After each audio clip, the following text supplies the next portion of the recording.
तो पहले समझते हैं मैन प्लैंक के टॉपिक कैसे सॉल्व करते हैं। मैन एंड प्लैंक तो समझेंगे। पहले हमारे पास क्या है, सबसे पहला तो एक प्लैंक दे दिया है, ये हमारा प्लैंक है जिसका मास कैपिटल एम है, और इस पे क्या है, एक मैन है, यहाँ पे एक मैन है जिसका मास स्मॉल एम kg है। ठीक है, अब क्या करता है, ये मैन आगे की ओर चलना स्टार्ट करता है। तो ये मैन जो है आगे की ओर कुछ x0 डिस्टेंस से चलता है राइट डायरेक्शन में। ठीक है, तो अब क्वेश्चन क्या है, कोई एक्सटर्नल फोर्स तो लग नहीं रहा है दोनों सिस्टम पे, मैन प्लैंक क्वेश्चन है, और इस पे हमारा क्या है, कोई एक्सटर्नल फोर्स एक्ट नहीं कर रहा है। तो अब हमें क्या करना है कि अगर मैन मूव करेगा राइट डायरेक्शन में तो प्लैंक किस डायरेक्शन में मूव करेगा और कितना मूव करेगा। तो इसको समझते हैं। जब मैन राइट डायरेक्शन में मूव कर रहा है और कोई भी एक्सटर्नल फोर्स एक्ट नहीं कर रहा है, इसका मतलब क्या है कि सेंटर ऑफ मास अपने ही पोजीशन पे रहेगा। क्लियर है। तो जब मैन राइट डायरेक्शन में मूव कर रहा है तो इसका इफेक्ट प्लैंक में किधर होगा, प्लैंक पे लेफ्ट डायरेक्शन में हो जाएगा, यानी प्लैंक लेफ्ट डायरेक्शन में कुछ x से मूव करेगा। तो आइए इसको समझते हैं। तो अब यहाँ पे आ जाते हैं distance travelled by plank. Distance travelled by plank, distance travelled by plank directly कैसे निकालेंगे हम, x इज इक्वल्स टू कौन मूव कर रहा है, तो मैन मूव कर रहा है, यानी उसका मास, जो मूव कर रहा है उसका मास यानी m कितना मूव किया उससे मल्टीप्लाई कर दीजिए और डिवाइड बाय दोनों के मास का सम। तो कितना इजी फॉर्मूला है, इस फॉर्मूले से अगर आप करेंगे तो इजीली आप मैन प्लैंक के क्वेश्चंस कर सकते हैं। एक बार फिर से रिपीट कर देता हूँ, मैन प्लैंक के क्वेश्चन में क्या करना है, अगर कोई एक्सटर्नल फोर्स एक्ट नहीं कर रहा है सिस्टम पे और मैन राइट डायरेक्शन में मूव कर रहा है तो प्लैंक सेंटर ऑफ मास को सेम पोजीशन पे रखने के लिए अपोजिट डायरेक्शन यानी लेफ्ट डायरेक्शन में मूव करेगा। ठीक है, तो हमें उस प्लैंक कितना मूव करेगा वो कैसे निकालेंगे, कौन मूव कर रहा है, यानी मैन इंटू उसका मास इंटू उसका डिस्टेंस डिवाइडेड बाय दोनों का मास। तो इस तरीके से क्वेश्चंस करेंगे तो बहुत ही इजीली हम सॉल्व कर पाएंगे। ठीक है, तो आइए नेक्स्ट टॉपिक देखते हैं, इस पे क्वेश्चंस एक समझते हैं क्वेश्चंस को। चलिए क्वेश्चन पे आते हैं और क्वेश्चन को करने की कोशिश करते हैं। क्वेश्चन कैसे करेंगे हम वो समझते हैं। तो चलिए क्वेश्चन क्या है, find the distance travelled by plank. Find the distance travelled by plank, कब उसको समझेंगे। क्या है, यहाँ पे हमारा एक प्लैंक है जो कि 60 kg का है, जिसकी लेंथ कितनी है, लेंथ भी दे रखी है जो कि 10 मीटर है, और इसके ऊपर एक छोटा सा बालक खड़ा है। ठीक है, अब ये बालक क्या करता है, आगे की ओर चलना शुरू करता है। तो अगर ये बालक यहाँ से दूसरे एंड पे पहुँच जाएगा, ठीक है, तो क्वेश्चन कह रहा है कि प्लैंक किधर और कितने डिस्टेंस ट्रेवल करेगा। तो समझिए इसको अच्छे से। अब समझते हैं इसको। जब मैन राइट डायरेक्शन में ट्रेवल कर रहा है तो प्लैंक किधर करेगा बेटा, प्लैंक हमारा लेफ्ट डायरेक्शन में कुछ x से करेगा। तो सिंपली इसको कैसे सॉल्व करेंगे, distance travelled by plank, distance travelled by plank, उसको हम कैसे फाइंड करेंगे, x इज इक्वल्स टू, जिसको हमने x जूम किया, कौन मूव कर रहा है, मैन। अच्छा, मैन की मास कितनी है, 40 kg का है। ठीक है, नहीं दिया था, ये जूम ले लेते हैं, 40 kg का है। तो आइए, कौन मूव कर रहा था, मैन, उसका मास कितना है 40 इंटू कितना डिस्टेंस चला, तो 10 मीटर डिवाइडेड बाय दोनों का मास कितना हो जाएगा 100। तो आप 0 से 0 0 कैंसिल, यानी कितना आ गया बेटा 4 मीटर। किस डायरेक्शन में आएगा, लेफ्ट साइड। प्लैंक किधर मूव करेगा, लेफ्ट साइड में मूव कर जाएगा। आई थिंक क्वेश्चन सबको समझ में आ गया होगा। तो ये सबसे इजी मेथड था। आपने इसको एक अलग मेथड से पढ़ा होगा, सेंटर ऑफ मास वाले मेथड से, बट ये मेथड सबसे ईजी है, कौन मूव कर रहा है और कितना मूव कर रहा है, तो इससे आप इजीली सॉल्व कर सकते हैं। चलिए एक क्वेश्चन और देख लेते हैं, इस पर ध्यान देंगे आप। नेक्स्ट क्वेश्चन क्या कर रहा है, अगेन सेम क्वेश्चन है, एक प्लैंक है, समझेंगे। एक प्लैंक है जिसका डिस्टेंस कितना है बेटा, 10 मीटर, सेम ही ले रहे हैं, ठीक है, बस मासेस चेंज कर देंगे। प्लैंक का मास हमारा 100 kg का है और इस पे 2 बालक दोनों एंड पे खड़े हैं, एक इधर खड़ा है और एक बालक इधर खड़ा है, ठीक है। इस बालक का जो वजन है वो 40 kg का है और दूसरा बालक कितने का है, वो 60 kg का है, ठीक है। तो अब क्या करना है आपको, जब दोनों ही पर्सन आपस में पोजीशन चेंज कर लेंगे तो आपको बताना है कि प्लैंक किस डायरेक्शन में और कितने से ट्रेवल करेगा। क्वेश्चन क्या है, find distance travelled by plank, ठीक है। तो आइए इस क्वेश्चन को कैसे सॉल्व करेंगे समझते हैं। बेटा पहले हम डायग्राम को फोकस करते हैं। 40 kg वाला किधर गया, 60 kg वाले के पास, और 60 kg वाला किधर आया, 40 kg के पास। ये तो आई थिंक सबको समझ में आ गया। अब आते हैं 40 kg जब राइट में ट्रेवल करेगा तो इसका इफेक्ट किधर आएगा, बताइए, लेफ्ट डायरेक्शन में, मान लेते हैं कुछ x1। 60 kg जब लेफ्ट में ट्रेवल करेगा तो उसका इफेक्ट इस पे आएगा, किधर, कुछ इधर आ जाएगा, जिसको मान लेते हैं x2, ठीक है। तो अब आते हैं इफेक्ट ज़्यादा किसका होगा बेटा, 60 का, यानी x2 की वैल्यू ज़्यादा होगी और x1 की कम होगी। इसका मतलब है कि प्लैंक हमारा किधर मूव करेगा, राइट डायरेक्शन में मूव करेगा, जो डिस्टेंस कितना हो जाएगा, x2 माइनस x1। तो अब इसको करते हैं सॉल्व, ध्यान देंगे। Distance travelled by plank, distance travel by plank की बात करें तो इसको डायरेक्टली हम क्या लिख दें, x2 माइनस x1 लिख दे, चलेगा। आई थिंक ये समझ में आ गया होगा। तो x2 किसके कारण था बेटा, 60 वाले कारण। नीचे देखो, नीचे में तो टोटल मास आएगा, तो टोटल मास तो दोनों में कॉमन होगा, तो डायरेक्टली हम कह सकते हैं 60 इंटू कितना ट्रेवल किया इसने, 10 मीटर, माइनस 40 और ये कितना ट्रेवल किया, ये भी 10, और डिवाइड बाई टोटल मास। तो टोटल मास कितना, ऐड कर दीजिए सारे मास को, तो 200 हो जाएगा। तो ध्यान देंगे ये कितना आ जाएगा, 600 माइनस 400 डिवाइडेड बाई 200, निकल के कितना आ गया बेटा, 200 by 200, that is the 1 metre. इसका मतलब ये किधर शिफ्ट करेगा, राइट डायरेक्शन में।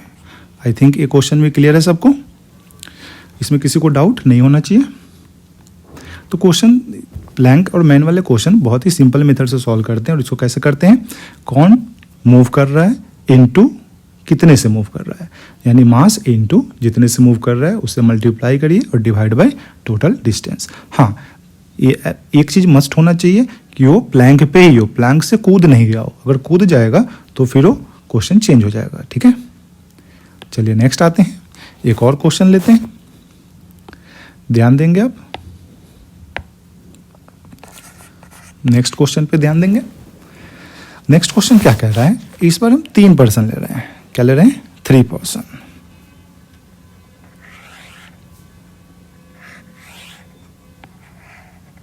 ठीक है, एक पर्सन है 40 kg का, ये बंदा है कितने का बेटा, 40 kg का। एक बंदा सेंटर पे भी है 50 kg का। अब ये बंदे के साइज में मत जाना कि पतला है तो उसका वजन सर आपने ज़्यादा लिख दिया, इस पे फोकस मत करना, ठीक है। क्वेश्चन पे फोकस करें, मेन टॉपिक पे। सारा बंदा तो एक ही जैसा दिख रहा है, आपने वजन तो अलग अलग ले लिया, इसका मास अलग अलग ले लिया, तो ऐसा कुछ भी फोकस नहीं करना है, ठीक है। ये 90 kg का है। और अब डिस्टेंस की बात करें, मान लो ये पॉइंट हमारा इसका ए है, ये बी है और ये सी है, ठीक है। और यहाँ से इसकी डिस्टेंस जो है ये 2 मीटर है, यहाँ से इसकी डिस्टेंस कितनी है, ये भी 2 मीटर है। तो क्वेश्चन क्या कह रहा है, 3 पर्सन ए बी सी तीनों पर्सन है जिसका मास दे रखा है, प्लैंक का मास दे रखा है, तो which is kept on a smooth horizontal plane. Surface कैसा है बेटा, स्मूथ है। If A and C exchange, मतलब 40 और 60 वाला आपस में पोजीशन चेंज कर लेगा, ठीक है, तो आपको बताना है their position, then mass B will shift, B का मास कितने से शिफ्ट करेगा, ठीक है, बी का मास कितने से शिफ्ट करेगा। चलिए, तो इसका मतलब है कि प्लैंक किधर न किधर शिफ्ट करेगा। अब या आप हमें एक चीज बताइए, इसमें कोई एक्सटर्नल फोर्स लग रहा है क्या? नहीं लग रहा है। तो जब एक्सटर्नल फोर्स नहीं लग रहा है, इसका मतलब सेंटर ऑफ मास तो अपने पोजीशन पे रहेगा। क्लियर हो गया?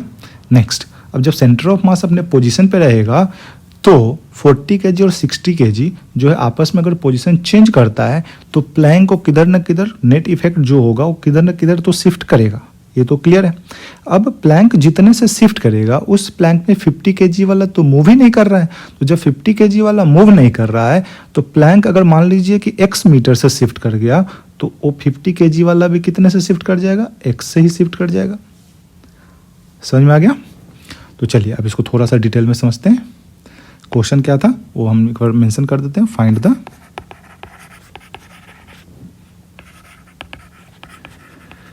डिस्टेंस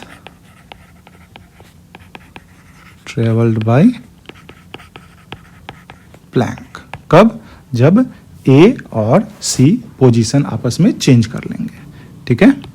तो देखिएगा अब समझते हैं। 40 kg कहाँ चला गया? यहाँ पे आ गया। क्लियर है? 60 kg के पास, और 60 kg यहाँ से उठ के कहाँ गया? 40 kg के पास। तो इसकी इफेक्ट की बात कर ले बेटा, इफेक्ट किधर जाएगा? तो देखिए 40 kg वाला राइट में शिफ्ट किया तो उसका इफेक्ट इधर आता जो कि x1 होता, x1 मान लेते हैं, और 60 kg लेफ्ट में शिफ्ट किया है तो इसका इफेक्ट कहीं इधर आता जिसको हम x2 मान लेते हैं। तो नेट इफेक्ट किधर आएगा? जिसका मास ज़्यादा है, डिस्टेंस तो दोनों ही सेम ट्रेवल कर रहा है, तो जिसका मास ज़्यादा है उसका इफेक्ट ज़्यादा आएगा। यानी 60 kg वाले का मास ज़्यादा है, इसका मतलब है कि इसका इफेक्ट ज़्यादा होगा, यानी x2 की वैल्यू x1 से ज़्यादा होगी। क्लियर है? तो आइए सॉल्यूशन पे चलते हैं इसके। तो ध्यान देंगे, distance travelled by Planck,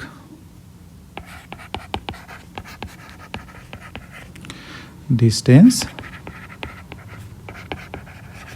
travelled by plank directly हम लिख सकते हैं कितना बेटा? x2 minus x1। क्लियर है? तो कितना आएगा? चलिए 60 इंटू 4, 60 वाला 4 मीटर चला, माइनस 40 वाला भी उतना ही चला है, तो 40 इंटू 4 और डिवाइड में कितना? Total mass. टोटल मास में वो 50 kg भी प्लैंक पे ही है तो उसको भी इंक्लूड करेंगे तो कितना हो जाएगा? ऐड करिए तो 60 और प्लस 40 दोनों का मास मिलकर 100 हो गया। 100 और प्लस 90 190 और प्लस 50 यानी कितना? 240। तो 240 kg हो गया। चलिए इसको सॉल्व कर लेते हैं। कितना हो जाएगा बेटा? बताओ। 4 कॉमन ले लोगे तो देखो 60 माइनस 40 20 इंटू 4 तो 20 चौका 80 डिवाइड बाई 240। 0 से 0 कैंसिल, 8 से 24 कितना हो जाएगा? 3 टाइम्स, यानी कितना आ गया? 1/3 मीटर। यानी किस डायरेक्शन में आया है? राइट डायरेक्शन में आया। सो आई थिंक कि प्लैंक वाले क्वेश्चन अब समझ में आ रहे होंगे किस तरीके से सॉल्व करना है। बहुत ईजी है। देखो हर फॉर्मूले में, हर क्वेश्चन में हम एक ही टाइप लगा रहे हैं, कौन मूव कर रहा है और कितने से मूव कर रहा है। मल्टीप्लाई करिए और डिवाइड बाय टोटल मास। चलिए एक क्वेश्चन और ले लेते हैं आपके लिए। नेक्स्ट क्वेश्चन को आप समझने की कोशिश करेंगे, बहुत ही बेहतरीन क्वेश्चन है। देखिएगा अभी क्या कह रहा है,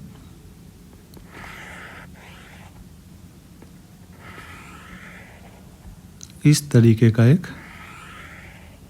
सिस्टम है, ठीक है, इंक्लाइंड है। अब आते हैं इसका मास कितना है, तो कैपिटल एम है, और इसके ऊपर क्या है, एक ऑब्जेक्ट रखा हुआ है। यहाँ पे हमने एक ऑब्जेक्ट ले लिया है जिसका मास कितना, स्मॉल एम। क्लियर है। अब ये जो लेंथ है इसका हॉरिजॉन्टल, ये कुछ एल है, समझ में आया। और ये कहीं सरफेस पे रखा हुआ है। कहाँ पे रखा हुआ है बेटा? ग्राउंड सरफेस पे रखा हुआ है। चलिए बना देते हैं ग्राउंड। ये आपका ग्राउंड सरफेस है जो कि स्मूथ सरफेस है। सरफेस कैसा है? स्मूथ सरफेस है, ठीक है।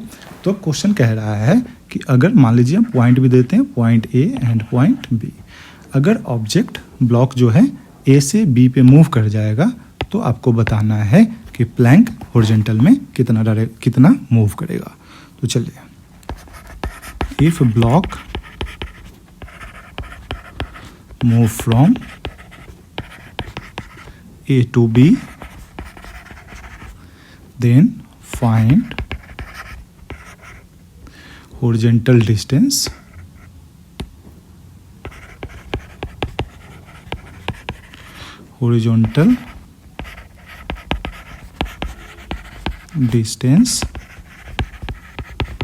traveled by blank।